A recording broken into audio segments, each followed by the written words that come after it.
तो भरोसा रखिए आपको भी हारने नहीं देंगे। मीडिया वाले रोज आकर पूछ रहे भाई जनसुराज पैसा कहाँ से खर्चा कर रहा है, मैं रोज जवाब दे रहा हूँ। आज तक कोई मीडिया वाला नहीं मिला जो जाकर भाजपा से पूछे भाई तुम्हारे पास पैसा कहाँ से आया, आरजेडी का पैसा कहाँ से आया, जबरदस्ती के जर्नलिस्ट बनने जा रहे हो यार। ये मीडिया के लोगों ने तो लिखा भाई जनसुराज का कुछ हो ही नहीं सकता है, ये पैदल चलने से क्या होता है बिहार में। आज जब हजारों लोग जनसुराज से जुड़ गए हैं तब मीडिया वाले जगह हैं।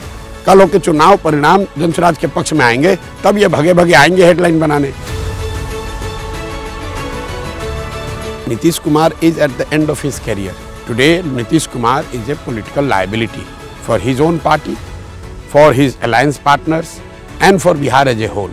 कि जो मोदी को लेकर अंधभक्ति दिखी थी कि मोदी के नाम पर कोई भी खड़ा होगा वो जीतेगा, वो नहीं है।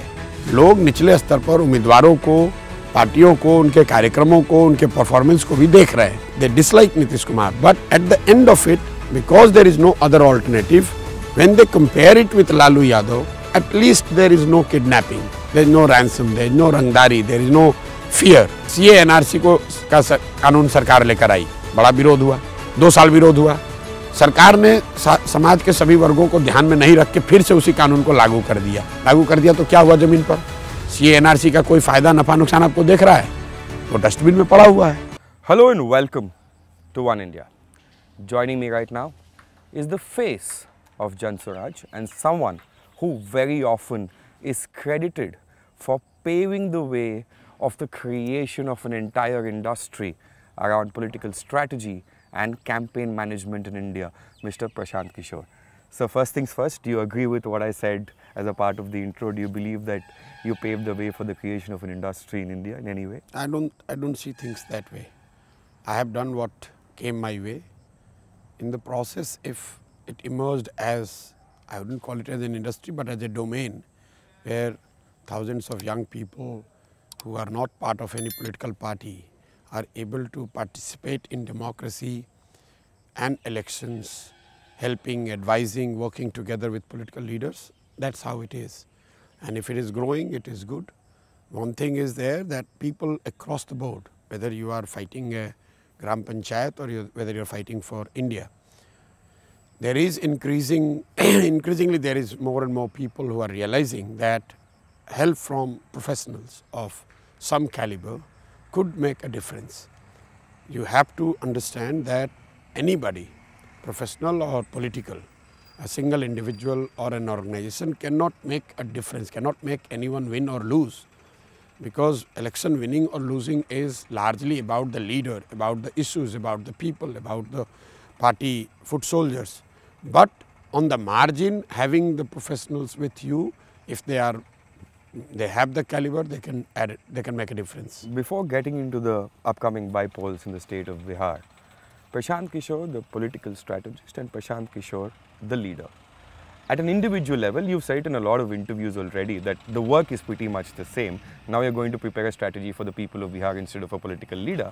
But at an individual level, is there any difference in the way you look at it? There is no change in my day-to-day work, except for the fact that in my previous innings, if you want to use that word, I was doing it behind the scene. Right now, I'm doing it right from the front. As far as the work is concerned, is largely the same. The only difference is earlier the leaders were delivering what we were suggesting or writing. Now the additional work is that I have to deliver it in my voice. Other part remains the same. Whether I am advising a leader or a political party, what do we advise on? We advise them how to organize themselves better. What do we advise them? We advise them on how to select a better candidate, how to make a better people connect, people outreach, how to campaign, how to put the paraphernalia together for an effective electoral management. We are doing the same thing. Only difference is earlier it was party, say a JDU led by Nitish Kumar or a TMC led by Mamata Banerjee. Here it is Jan Swaraj led by some Mr. Manoj Bharti or the other leaders of Bihar who want to create an alternative. So there is no fundamental difference except for 2 things, that here I am front facing rather than being in the background, and second, all what we want to communicate to the people, we are not communicating through the leader, we are communicating through myself. On the 2nd of October, you officially launched your party. How has the first 30 days been? And what does Jan Swaraj stand for? Why is it that an average voter in Bihar today should vote for Jan Swaraj? Average voter or or electorate in Bihar should vote for Jan Swaraj because for last 30-35 years they have been bereft of any credible alternative. In Bihar, almost 50% or more voters do not vote for a party, they vote against a party. So there is a sizable chunk of electorate in Bihar who vote for Lalu Yadav, not because they love Lalu Yadav. Say for example Muslims, 18%, they vote for RJD and Lalu Yadav, not because RJD has done anything for them or has given them participation right.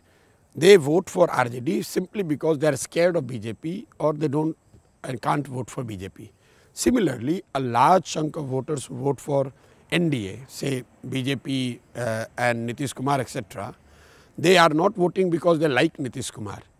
They in fact criticize, they don't like, dislike, they dislike Nitish Kumar. But at the end of it, because there is no other alternative, when they compare it with Lalu Yadav, the Jungle Raj of Lalu Yadav, they think, okay, let it be where I have less opportunity to grow, I have less employment opportunity, my children are not getting education, there is a lot of corruption, but at least there is no kidnapping, there is no ransom, there is no rangdari, there is no fear.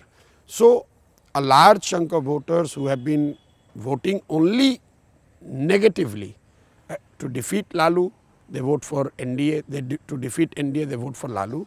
They all of a sudden in Jan Swaraj are finding an alternative which provides them an opportunity to make a positive vote, where they can vote for the better education and employment of their children. It will also kind of end the Rajnitik Bandhuwa Majduri, where parties and leaders have taken sections of society as their Jagir, that ये जाएंगे कहाँ, मैं काम करूँ या न करूँ, अगर ये मुस्लिम है तो हमको मैं राजद का कैंडिडेट हूँ तो मुझे वोट देगा ही देगा। आप जाकर मुस्लिम एरियाज़ के हालात को देखिए, उनके गांव की दशा को देखिए, उनके बच्चों की स्थिति देखिए। इसके बावजूद वो 18% लालू जी को इसलिए वोट कर रहा है क्योंकि वो भाजपा को दे नहीं सकता है और आरजेडी भी ये बात जानती रही है, तो इसलिए उनका कोई काम करते नहीं है। सिमिलरली जो नीतीश की पार्टी है, जो भाजपा है यहाँ, वो अपनी ओर से कोई प्रयास नहीं करते हैं कि लोगों की ज़िंदगी में बेहतरी हो। वो जान रहे हैं कि हम लालू का भय दिखाएंगे और हमको वोट मिल जाएगा।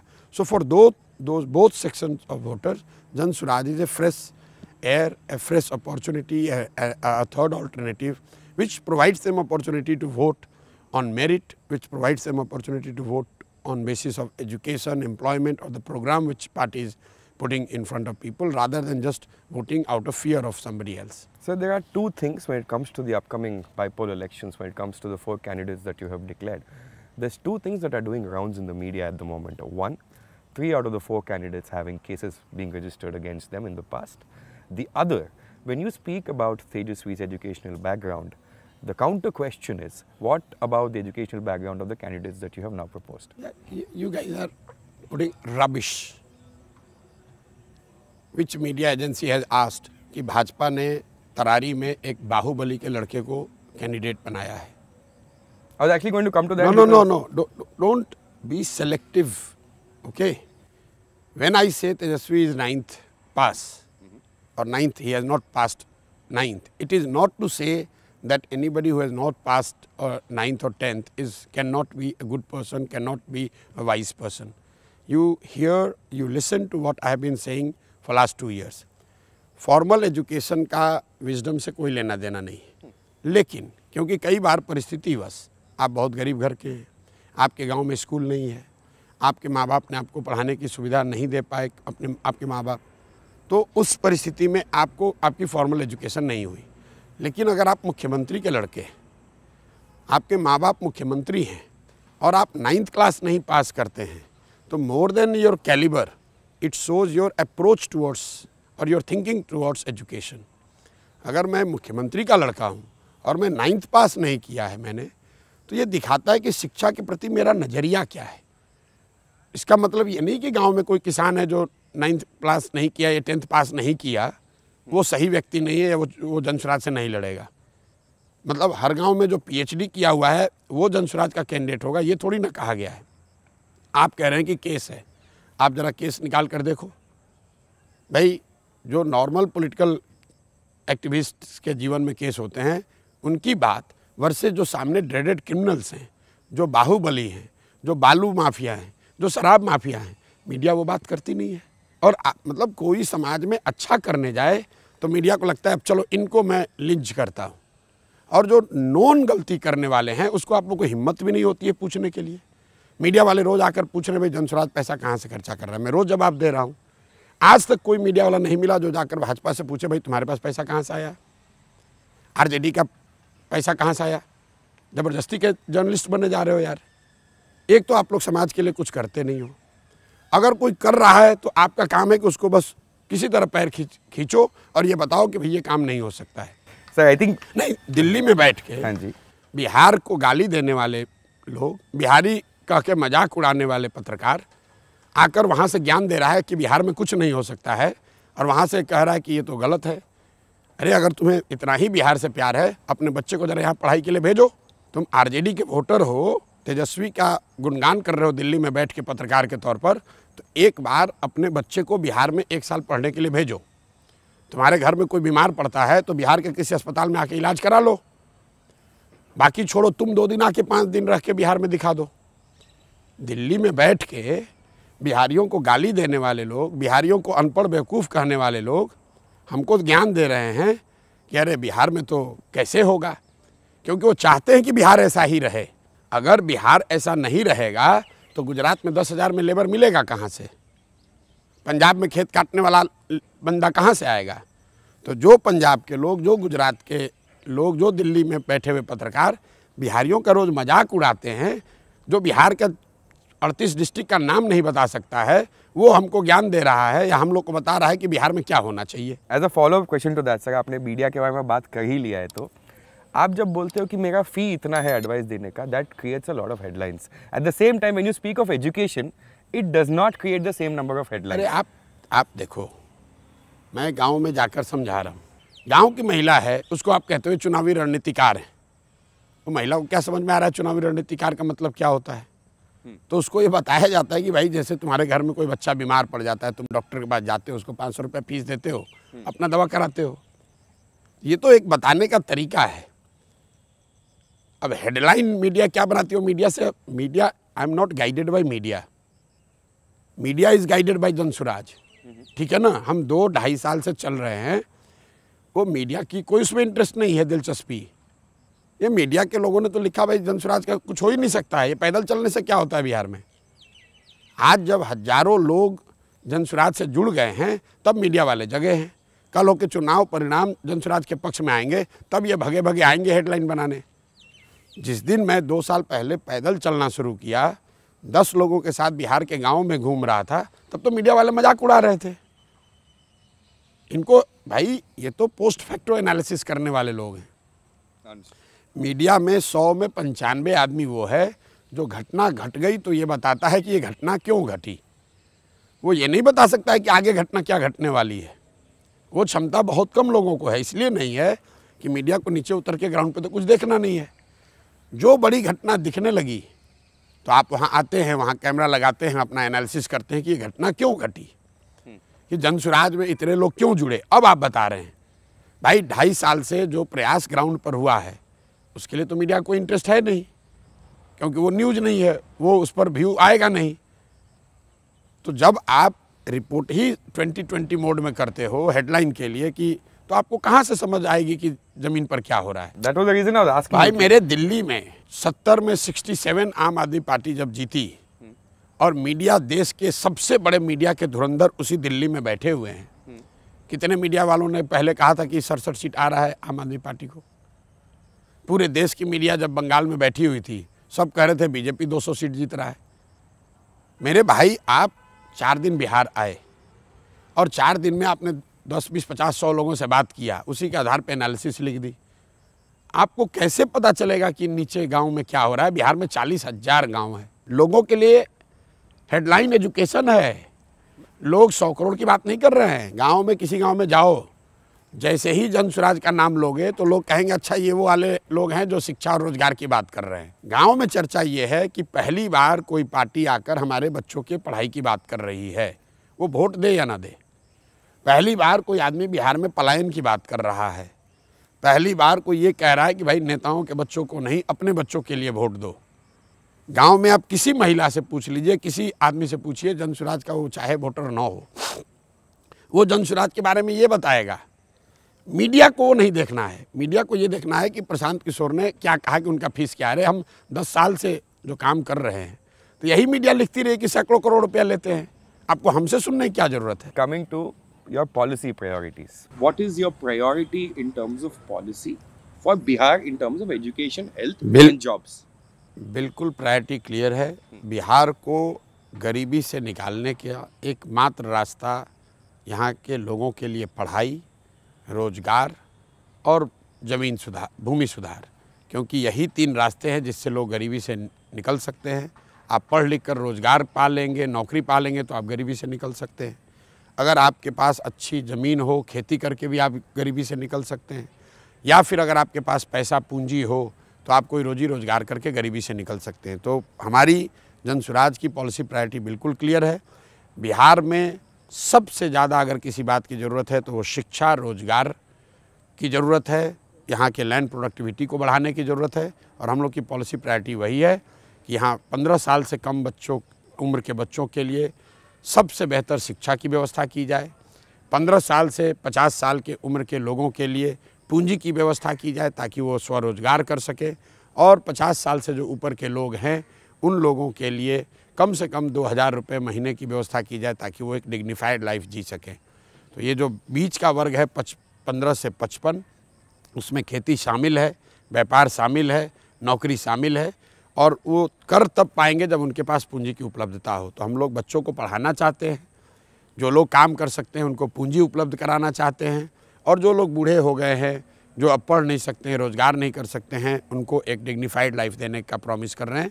ये जन स्वराज के जो 5 वादे हैं, जो हम लोग कह रहे हैं कि जन स्वराज आएगा तो कम से कम ये 5 चीज़ हो जाएगा। ये 5 चीज़ हम लोग की प्रायोरिटी है। वो सारे पॉलिसी फॉर्मुलेशन का एक तरीके से आप समझ लीजिए कि फाइनल आउटकम है। Coming to the upcoming by-polls, what is the realistic expectations that you've got about your party's performance? First of all, it's not my party. It's party made by millions of people of Bihar. What is realistic expectation? Expectation is that people of Bihar will end the political slavery to parties like RJD, JDU and BJP and will vote for a fresh alternative. At this point in time, what is your opinion of the top leaders of Bihar? One is Nitish, the other is obviously Tejasvi Yadav. And what is your take at the moment on Mr. Chirag Paswan? Your opinion on these 3 leaders of Bihar? See, Nitish Kumar is at the end of his career. I don't have to give any opinion. What opinion you would have about somebody who is at the end of his career? That his career is getting over in matter of few months. His long political career is about to end. Today, Nitish Kumar is a political liability for his own party, for his alliance partners and for Bihar as a whole. As far as Tejasvi Yadav is concerned, Tejasvi Yadav for me is son of Lalu Yadav, who has been one of the big leaders of Bihar in last 2-3 decades. Politics in Bihar has revolved around Laluji. So Tejasvi Yadav for me is his son, and hence because he is son of Lalu Yadav, he is leader of RJD, but he is not the leader of Bihar. Got it. Chirag Paswan is with NDA, he is minister in the government, and primarily he has been active in some pockets of Bihar, talking the same issues, literally the same issues what we have been talking. He has been critical of Nitish Kumar. He has been talking about Bihar and need for Bihar to be more aspirational as far as the political diaspora dispensation is concerned. He has been talking about need for us to think big. So I do not see any contradiction, major contradictions, barring the fact that he is with BJP and we are following Gandhi. So both cannot go together. But as far as the issues concerning Bihar or development of Bihar is concerned, there is a lot of similarity between what we are saying and what he has been saying in last few years. Maybe not with the same intensity or not at the scale at which we are talking, but he has been making the right noise. Now he is in government of India. He is part of the government in the central government. He should use this opportunity to do some good for people of Bihar, and for that my best wishes. So you've been speaking at length about the rights of the minority community and how you will fight to safeguard them given a chance. How do you then respond if an allegation is thrown at you saying this is a strategy to dent the vote bank of the RJD? I am born Brahmin. So that way, if I am fighting, I am denting BJP and NDA vote. If I will reach out and talk about the rights and betterment of EBC or Dalits, then you will say that I am denting NDA. If I am reaching out to Muslim, then you are saying I am denting RJD. Of course, if a new party comes, whichever part of society I will reach out, it will dent someone's vote. So what is the rocket science about it? No, I mean, there are people who are alleging, and not only in this state, but in a lot of states, Team B is something that has become very usual for people to allege. If you are an RJD supporter and you have taken this 18% voters for granted, taking their vote, giving nothing to them, doing nothing for them, and continue to take them for granted and only talk about the fear of BJP, all of a sudden somebody goes and tells them that, wait, why are you voting for these people? They haven't done anything for your children. They haven't defeated BJP either. Yes. The RJD has not able to defeat BJP either. Then why do you vote for them? They haven't done any development work for you. They have not given you political participation and they have not been able to defeat BJP. भाई vote किसी को कोई क्यों देता है? आप अपने और अपने समाज के विकास के लिए वोट देते हो, आप राजनीतिक भागीदारी के लिए वोट दे सकते हो, या दोनों नहीं है तो अपने राजनीतिक विरोधी को हराने के लिए वोट दे सकते हो। आरजेडी और मुसलमानों का जो बिहार में इक्वेशन है, मुसलमानों को विकास मिला नहीं, दलितों के बाद सबसे ज़्यादा गरीब बदहाल अगर कोई है बिहार में तो मुसलमान है। 30-35 वर्ष के आरजेडी के रूलिंग को वोट देने के बावजूद उनको विकास नहीं मिला। भागीदारी का आलम यह है कि अभी लोकसभा का चुनाव हुआ है, आरजेडी ने 2 मुस्लिम उम्मीदवारों को टिकट दिया, पूरे विधानसभा में 19 विधायक मुसलमान हैं, तो आरजेडी आपको भागीदारी दे नहीं रही है। और तीसरा, 1989 से मुस्लिम्स वोट दे रहे हैं यहाँ आरजेडी को, और 1989 से अभी तक भाजपा 0 से बढ़कर 30 हो गई, देश में 2 से बढ़कर 240 हो गई। तो ये बात जाकर मुसलमानों को बताया जा रहा है कि भाई तुमको ना विकास मिला, ना भागीदारी मिली, ना भाजपा को हरा पा रहे हो, तो फिर लालटेन में किरासन तेल बनकर क्यों जल रहे हो? तो ऑब्वियसली जब लालटेन से किरासन तेल निकलने लगेगा, आपकी लालटेन है वो बुझने लगेगी, तो आप तो चिल्लाओगे ही। तो चिल्ला रहे हैं, ये मुसलमान थोड़ी ना चिल्ला रहा है, ये वो चिल्ला रहे हैं जो आरजेडी से हार रहे हैं, जो अभी तक मुफ्त में मुसलमानों का वोट लेते रहे, वो लोग चिल्ला रहे हैं और चिल्लाएंगे, अभी ज़्यादा चिल्लाएंगे आगे। So there was a question that was coming in, keeping in mind the 2025 assembly elections of Bihar. Post Haryana, do you feel that there is a wave going in for the BJP, which, because following Maharashtra, Jharkhand and obviously Delhi, so do you think it will lead up to Bihar? मैंने आपको क्या बताया, ये media को ना लोकसभा चुनाव से पहले मोदी का वेव दिखा, 25 सीट कम आया तो अब कह दिया कि अब राहुल का वेव है, एक हरियाणा का चुनाव आया तो फिर मोदी का वेव बनाने लगे। मेरे भाई, आपको 24 घंटे मीडिया में न्यूज़ करना है, हर मिनट कुछ बोलना है, हर घंटे कुछ बोलना है। पॉलिटिक्स या समाज, उसके विषय, उसका सपोर्ट, उसका विरोध, वो मिनट टू मिनट चेंज नहीं होता है। एक बार अगर मोदी की पॉपुलैरिटी या अंधभक्ति कम हो गई तो वो ओवरनाइट फिर सुधर नहीं जाएगी।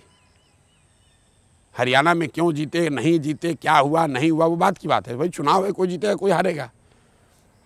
बट जो लार्जर मैसेज है कि जो मोदी को लेकर अंधभक्ति दिखी थी कि मोदी के नाम पर कोई भी खड़ा होगा वो जीतेगा, वो नहीं है, वो स्थिति आज नहीं है।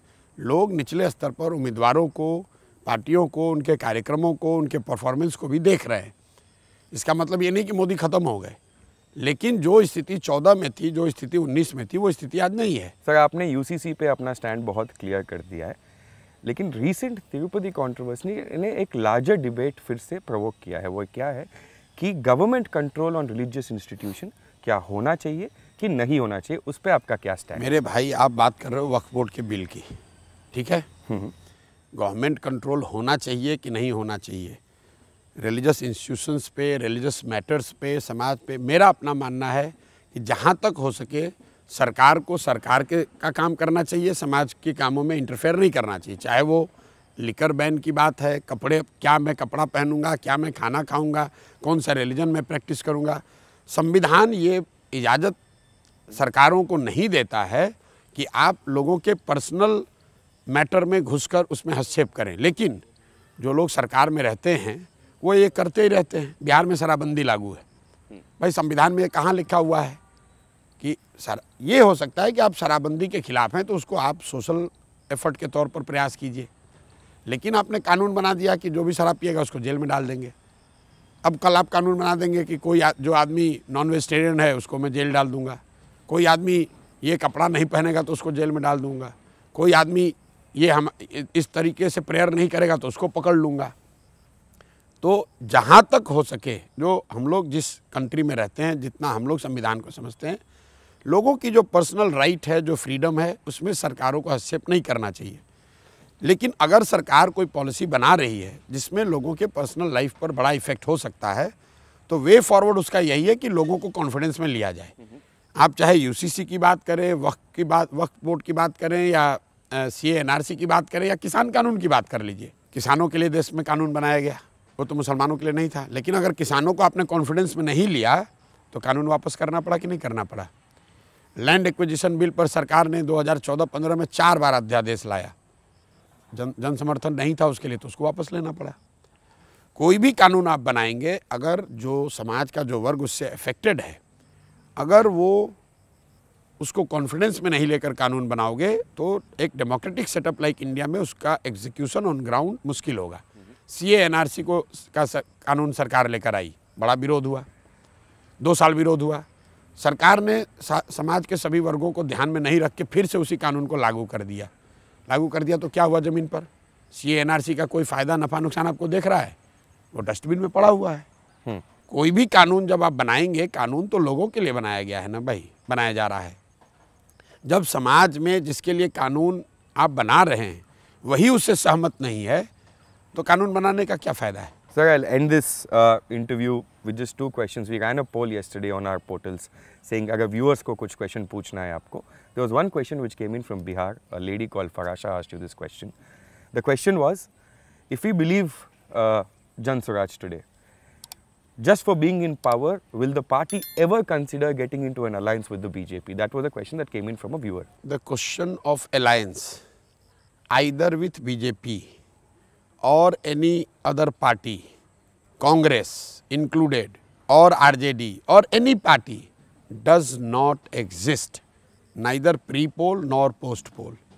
जन स्वराज का किसी भी पार्टी से बिहार में किसी भी तरह का प्री पोल या पोस्ट पोल अलायंस ना है, ना हो सकता है, असंभव।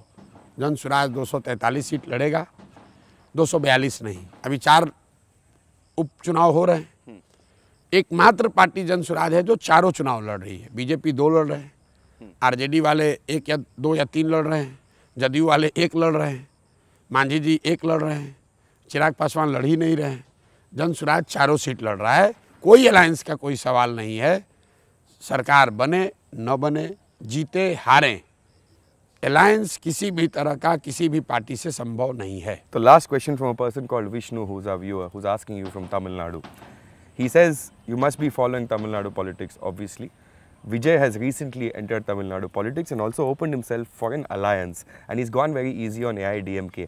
Do you think he's pressing the right buttons, and do you think that he should? I have no idea. I'm immersed in Bihar. I just read news that he has started a party, but he was to join politics. The news is nothing new. It has been there in air for last many months, or rather years.